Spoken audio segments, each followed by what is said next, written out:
കോൺഗ്രസ് ദുരന്തബാധിതർക്കായി പ്രഖ്യാപിച്ച 100 വീടുകളുടെ നിർമ്മാണ പ്രവർത്തനങ്ങളുടെ ഭാഗമായിട്ടുള്ള തറക്കല്ലിടലാണ് ഇന്ന് മേപ്പാടി കുന്നമ്പറ്റയിൽ നടക്കുന്നത്. ഇപ്പം യൂത്ത് കോൺഗ്രസിൻ്റെ സംസ്ഥാന അധ്യക്ഷൻ നമ്മോടൊപ്പം ചേരുകയാണ്. കോൺഗ്രസിൻ്റെ ഒരു വലിയ സ്വപ്നമാണ് ഇന്ന് തുടക്കം കുറിക്കാൻ പോകുന്നത്.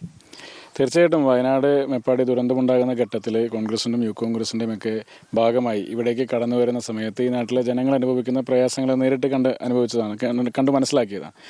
അന്ന് യൂത്ത് കോൺഗ്രസും പാർട്ടിയും അതോടൊപ്പം തന്നെ രാഹുൽ ഗാന്ധി ഉൾപ്പെടെയുള്ള നേതാക്കന്മാരൊക്കെ തന്നെ ഇവിടെ ഭവനങ്ങൾ നഷ്ടപ്പെട്ട ആളുകൾക്ക് ഭവനങ്ങൾ പ്രഖ്യാപിക്കുകയും അതുമായി ബന്ധപ്പെട്ട പ്രവർത്തനങ്ങളൊക്കെ തുടങ്ങി വയ്ക്കുകയും ചെയ്തതാണ്.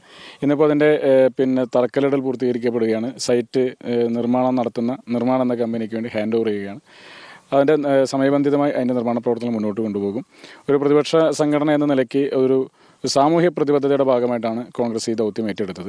ആ ദൗത്യത്തിൻ്റെ നിർമ്മാണ പ്രവർത്തനം സ്ഥലം കണ്ടെത്താൻ തന്നെ ഒരുപാട് പ്രയാസങ്ങളുണ്ടായിരുന്നു. കാരണം വയനാട് പോലൊരു സ്ഥലത്ത് ഈ സ്ഥലപരിമിതികൾ വളരെ കൂടുതലുള്ള സ്ഥലമാണ്. സ്പെഷ്യൽ സോണുകളെല്ലാം നിലനിൽക്കുന്നതുകൊണ്ട് തന്നെ എല്ലാ സ്ഥലങ്ങളും നിർമ്മാണ പ്രവർത്തനങ്ങൾക്ക് സാധിക്കുന്നതല്ല.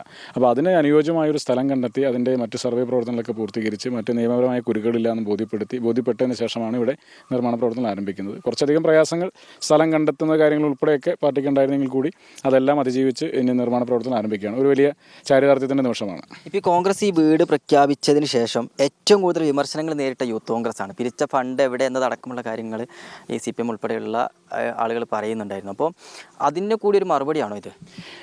യൂത്ത് കോൺഗ്രസിനെ വല്ലാത്ത രീതിയിൽ ഇതിൻ്റെ ഭാഗമായിട്ട് എല്ലാ കോണുകളിൽ നിന്നും ആക്രമിക്കുന്ന ഒരു സമീപനമുണ്ടായി.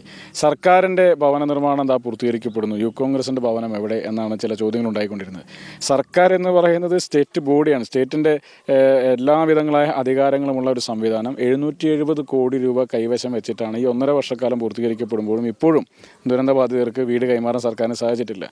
405 പേരുടെ ലിസ്റ്റ് ഉണ്ടാക്കിയിട്ട് അതിൽ നിർമ്മാണ പ്രവർത്തനങ്ങൾ ഇപ്പോൾ പൂർത്തീകരിക്കപ്പെടാൻ വേണ്ടി പോകുന്നത് ഏതാണ്ട് 178 വീടുകളിൽ മാത്രമാണ്. അതിൽ തന്നെ ഒരുപാട് പോരായ്മകളും ഒരുപാട് കാര്യങ്ങളൊക്കെ അവിടെ പരിമിതമായിട്ട് നിൽക്കുകയാണ്. ഇപ്പോഴും ഉദ്ഘാടനം നടത്താൻ വേണ്ടി പോലും അവർക്ക് സാധിച്ചിട്ടില്ല. അപ്പോൾ സർക്കാരിനെയും പ്രതിപക്ഷ യുവജന സംഘടനയെയും താരതമ്യം ചെയ്തിട്ടാണ് പല ബുദ്ധിജീവികളും ഇവിടെ വലിയ പ്രസ്താവനകളൊക്കെ നടത്തിക്കൊണ്ടിരുന്നത്. എടുത്തു പറയുമ്പോൾ ഈ DYFI പറയുന്ന ഒരു കാര്യം എന്ന് വെച്ചിട്ടുണ്ടെങ്കിൽ അവർ 100 വീട് കൊടുക്കുന്നുണ്ട്. ആ 100 വീടിനുള്ള 20 കോടി രൂപ സർക്കാരിലേക്ക് ഫണ്ട് കൈമാറ്റം ചെയ്തു. പക്ഷേ യൂത്ത് കോൺഗ്രസ് ഇപ്പോഴും അതുമായി ബന്ധപ്പെട്ട് പറഞ്ഞ വാക്ക് പോലും പാലിക്കുന്നില്ല എന്നടക്കമുള്ള ആരോപണങ്ങളാണ്. യൂത്ത് കോൺഗ്രസ് സമാഹരിച്ച 1,05,00,000 രൂപ KPCCക്കാണ് കൈമാറിയത്. KPCCയുടെ ഭവന പദ്ധതിയുടെ ഭാഗമായിട്ടാണ് ആ ഭവന നിർമ്മാണം മുന്നോട്ട് പോകുന്നത്.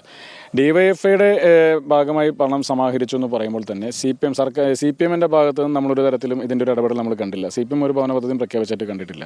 CPMൻ്റെ ഒരു പോഷക സംഘടനകളും ഇതുമായി ബന്ധപ്പെട്ട ഒരു പദ്ധതിയും പ്രഖ്യാപിച്ചിട്ടില്ല. CPMൻ്റെയും മുഴുവനായ സംഘടനകളുടെയും എല്ലാം കൂടി നേതൃത്വത്തിലാണ് DYFIക്ക് വേണ്ടിയുള്ള ധനസമാഹരണം നടന്നത്. അതിൻ്റെ ഭാഗമായി അവർ സമാഹരിച്ച പണം സർക്കാരിലേക്ക് കൊടുത്തു. സർക്കാർ അത് ഊരാളുങ്കൽ സൊസൈറ്റിക്ക് കൊടുത്തു. ഊരാളുങ്കൽ സൊസൈറ്റി തന്നെ നിർമ്മാണ പ്രവർത്തനം നടത്തുന്നു. ബാക്കി ഘട്ടം ഘട്ടമായി ഇവർക്ക് തന്നെ തിരിച്ചു കിട്ടുന്ന ഒരു പ്രക്രിയ കേരളത്തിനകത്ത് നടന്നുകൊണ്ടിരിക്കുന്നുണ്ട്. ഇപ്പോൾ DYFI കൊടുത്തു എന്ന് പറയുന്ന പണം മറ്റൊരു ചാനലിലൂടെ ഊരാളുങ്കൽ സൊസൈറ്റിയിൽ നിന്ന് തിരിച്ചു കിട്ടുന്നില്ല എന്ന് ഉറപ്പൊന്നും ഈ സംസ്ഥാനത്ത് ആർക്കും ഇല്ലല്ലോ. ഊരാളുങ്കൽ സൊസൈറ്റിക്ക് എങ്ങനെയാണ് ഈ കരാർ കൊടുത്തത്? DYFIക്ക് വല്ല വ്യക്തതയുണ്ടോ? ഏതെങ്കിലും ടെൻഡർ വിളിച്ചിട്ടാണോ? ഏതെങ്കിലും തരത്തിലുള്ള കൊട്ടേഷൻ വെച്ചിട്ടാണോ? ഇത് നിർമ്മാണ പ്രവർത്തനങ്ങൾ ഇതിനേക്കാൾ കുറഞ്ഞ തുകയ്ക്ക് നടത്താൻ മറ്റേതെങ്കിലും ഏജൻസികൾ തയ്യാറായിരുന്നു എന്ന് അന്വേഷിച്ചിട്ടാണോ? ഒന്നുമല്ലല്ലോ. ഊരാളുങ്കൽ സൊസൈറ്റി CPM നിയന്ത്രിക്കുന്ന ഒരു സൊസൈറ്റിയാണ്. ആ സൊസൈറ്റിക്ക് നിർമ്മാണ പ്രവർത്തനങ്ങൾ കരാർ കൈമാറാൻ വേണ്ടി സർക്കാർ തീരുമാനിച്ചു.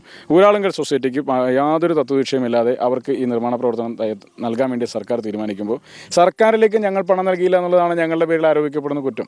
ഞങ്ങൾ അതിൽ നൽകാൻ വേണ്ടി സുതാര്യമായ രീതിയിലല്ല അതിൻ്റെ ഇടപാടുകൾ പോയതെന്നുള്ളത് തന്നെയാണ് ചെയ്തിരുന്നത്. അപ്പോൾ ഞങ്ങൾ ആ പണം KPCCക്ക് കൈമാറി.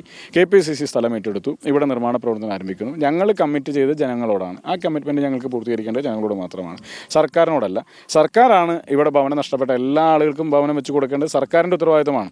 ഒരു യുവജന സംഘടന എന്ന നിലയ്ക്ക്, ഒരു രാഷ്ട്രീയ പ്രസ്ഥാനം എന്ന നിലയ്ക്കുള്ളൊരു സാമൂഹ്യ പ്രതിബദ്ധതയുടെ ഒരു ഭാഗമായിട്ടാണ് ഞങ്ങളത് ഏറ്റെടുത്തത്. അത് സമൂഹത്തിനൊരു സന്ദേശത്തിൻ്റെ ഭാഗമായിട്ടാണ് ഏറ്റെടുത്തത്. ഞങ്ങൾ ആ പ്രവർത്തനം മുന്നോട്ട് കൊണ്ടുപോകുന്നത്.